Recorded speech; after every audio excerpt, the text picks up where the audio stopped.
Now, did you know that many of us do damage to ourselves regularly throughout our lives without realising the long-term effects? Today I want to talk to you about invisible self-harm. Now, this is not the typical self-harm that many of us associate with when we damage our bodies, when we're in emotional crisis. This is to do with life decisions and choices and actions that we take in our day-to-day lives, which have a really detrimental effect on the quality of our lives. I have personal experience of this myself, so today I want to share with you some of what I've gone through over the last few years to give you a personal insight into how this can affect your life. So I've come across this topic because actually I found a video on YouTube by Katie Morton, who talks about invisible self-harm, and it was a real penny drop moment for me because I hadn't connected the dots before in my own journey with depression and anxiety of how much self-harm I've been doing to myself. Not quite so much now, but certainly in the build-up towards my diagnosis and my depression getting worse and worse, and my mind and body just deteriorating more and more. So what I'd like to do is talk through some of my own invisible self-harm so you understand how this can come about and hopefully give you a different perspective on some of the decisions that you make in life and actually how things can add up and compound your mental health without you realising. So after I watched this video, I realised that there were several areas that I was doing harm to myself in the build-up to my depression really taking hold, which I didn't realise they were so significant and not the sort of thing that really were a red flag to me even at the time. So one of those was overeating and then starving myself. So not in any really serious way, but my eating habits were all over and I'd find myself not caring about what I was eating. So I'd get into bad eating habits, maybe eating too many pizzas or too often, that kind of thing, and cutting out a bit more in the way of healthy eating and nutrition. And then there were times when I'd skip meals and I wouldn't eat at all, and then I'd be eating late at night as well. So my eating pattern and the quality of food I was eating was all over the place, and I knew that I was sabotaging myself because I was feeling sick sometimes after I'd eaten, because I'd eaten too much really. Fortunately I was never sick, I was never ill from food, but likewise I know I was also starving myself. On some days I would skip meals and I would eat less, or I would not be interested in eating, so I would go from extremes to eating too much to not eating anywhere near what I should be eating on a daily basis. I was also taking in a lot of caffeine, and that was progressively building up. So I've always been a fan of energy drinks, I guess, and I found that I was probably up to between 1 and 2 litres a day, I suppose, kind of 3-4 cans. Plus, I'd sometimes have coffee, and then I'd have tea as well on top of that. So my caffeine intake was through the roof on a daily basis, and that was really affecting my energy levels, ironically. So I'd often find I was tired. I'd get sugar crashes as well. I'd get faint spells where my energy was so low. I found it hard to move around and do things, and obviously it was affecting my sleep pattern as well. I think if you have caffeine even after say 2 o'clock in a day, that can affect your sleep because it's in your system, and it can make you more alert than you need to be.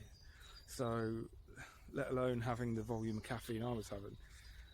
So that was really, I know that was affecting me, and it also, in tune with my erratic eating as well. It was affecting my bowels and my bladder.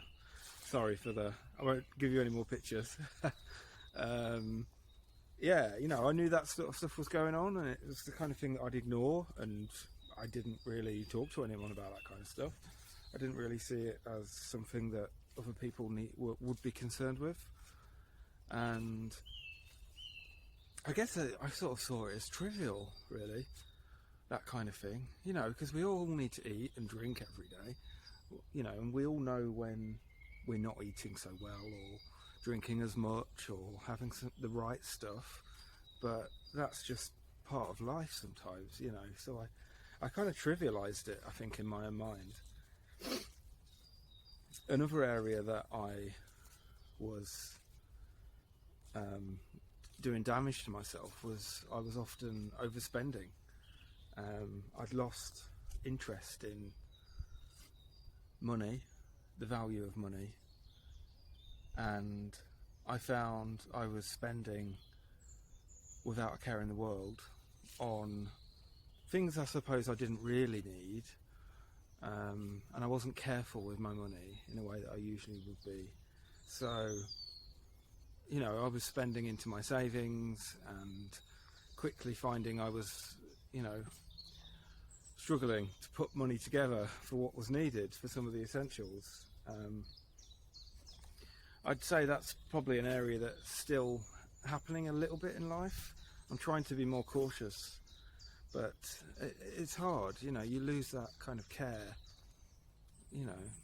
and I think there was probably, thinking back about a year ago, I think there was probably a point for me where I didn't care, because actually I didn't think I was going to be around, a lot longer. There was a part of me that thought that. So what's the point in saving? What's the point in putting money to one side? I was just living in the moment, I suppose, or at least that's what I told myself. So yeah, the mindset that you're in sometimes when you make these decisions, but that's created a ripple effect for me, because I'm still kind of trying to deal with that, really. It's hard when you get into habits to sometimes break those habits. It takes a discipline, it takes effort, and sometimes takes that encouragement as well. I also found that I was overworking a lot. So I was working, I'd get home at the end of the day and I'd put the laptop on and I'd do some more work into the evening, and that was meaning I wasn't really switching off as much or as well, and again contributing to poor sleep and just feeling like I was constantly on the go. But I cared, and I do care about the job I do and the quality of the work I deliver, and I think it came from a good place, like wanting to make sure that things were being done in the right way, and I think I was doing harm to myself by not separating those lines between work and home life and family and hobbies, and work is only one part of your life, it's not your whole life, and it's easy to forget that when you're passionate about what you do, and those boundaries can blur really quickly, and that definitely happened to me. So I've been trying to develop more of a discipline around that and switch off from work when I'm not working. So over the last couple of years I've been trying to develop my personal brand more, and with that being more time going into social media so that I can develop more of a presence online and globally in my area of work. And I found that I was spending more and more time online on social media, planning posts, putting content together, I began to write articles as well, and again, the kind of thing that I'm passionate about and I'm putting a lot of my own effort and energy into, but I think it began to almost like dictate my time, and my thoughts and my daily routines almost sometimes were structured around putting content together and developing material so that I was able to regularly post, and I felt the need to be visible, and I think I almost set a bar for myself as I guess I gained more traction online. I felt the need to post more frequently, to have more variety of posts, and creating different ways to interact with people as well. And I think that became unhealthy for me because I became not quite obsessed, but I think I was feeling a lot of guilt if I wasn't posting, or if I wasn't posting frequently enough. I started to get impulses to put content together, and then it would just completely take over my mindset. And I can say it now, I think actually I got into very unhealthy habits around that, and to the point that I came off social media altogether, and I probably had maybe 3 to 6 months off social media completely, and slowly eased myself back in, and people are still there, and things don't necessarily change that quickly, and I've been all the better for it, but I think what I took from that was having a bit more of a steady pace, and don't set the bar too high for yourself. And then I also was addicted to the news. I had apps on my phone. News is 24/7 these days, and so I'd be tuning in day and night. I think I liked some of the presenters and certain channels I was listening to. It was kind of like talking news as well, so it was like round the clock kind of stuff, and it was just interesting, but I think it became a bit obsessive, and some of that perhaps stemmed out of COVID back in the days in 2020 or so, when we were all tuned in to what was going on, with the daily briefings and COVID death rates and vaccines and lockdowns and all this sort of stuff. I think most people were fairly tuned into what was going on. I think that probably my sort of news obsession probably stemmed from that point in time, really. I became obsessed, I think, in a way, with the news, to the point that I'd go to bed with the news playing in my ear. I'd be looking on different social media channels, and I had different news apps on my phone, and just round the clock kind of stuff, one platform or another all the time. And most of the news is negative. It's not helpful for your mental health, and it's difficult to be able to get some substance out of that for your life, really. So often I'd find, if you step back and you look over the period of, say, a week, you would be not much has happened, really. Like, you get any major events you'll hear about, there's people that you can talk to, and anything you need to be up to date on, the news will find its way to you, But there's a lot of negativity that comes with the news as well, because a lot of what you hear is doom and gloom. It's rarely positive news, and that's going to affect you. That's going to rub off on you. I found, for me, it probably made me more cynical. It made me more critical. To some extent, it would have affected my mood, I think, as well. So, but I don't even listen to the news now. I don't tune in. I haven't got any apps on my phone. Nothing. And along with social media, I turned off all the notifications on my phone, so I wasn't getting pinged all the time I wasn't needing to be kept up to date with what's going on elsewhere, because I found it's important to be present in the moment wherever you are, and you can't do that if you're constantly getting pinged. Oh, there's a new update on a news feed, or there's something you need to know about that someone's posted about on Facebook or something, and yeah, it's trivia. It's not important to you. It's not. What effect does it have on you? Negative. So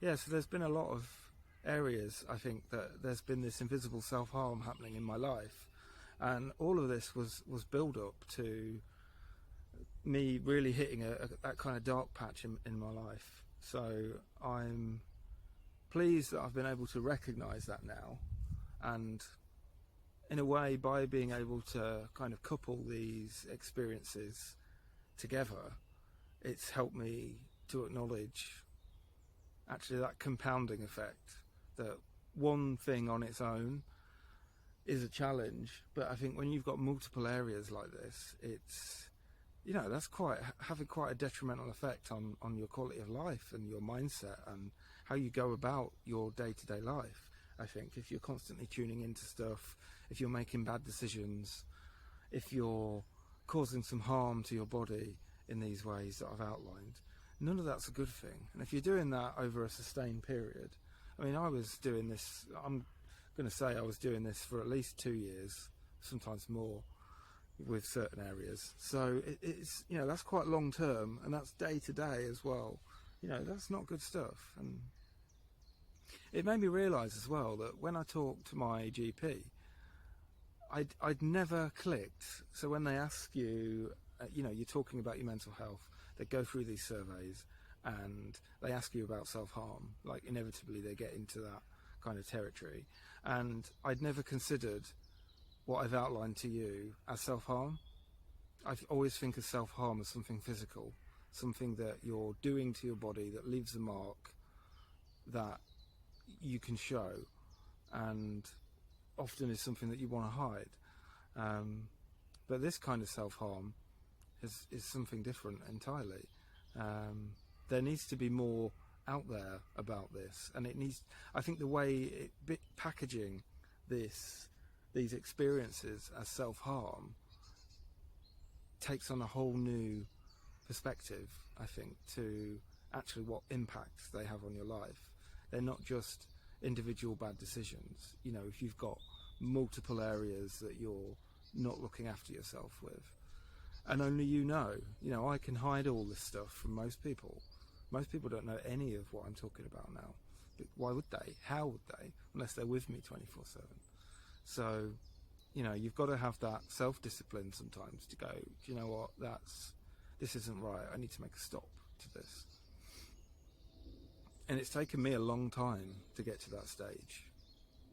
I mean, it's been over 2 years for me to make a realization, and some of what I've talked through, I'm still working through now.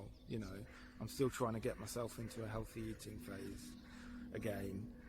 I'm still trying to maintain a discipline of not having too much social media and how I'm connected to the world, especially now I'm back at work and I'm more active kind of socially, and I'm more connected with people again in life.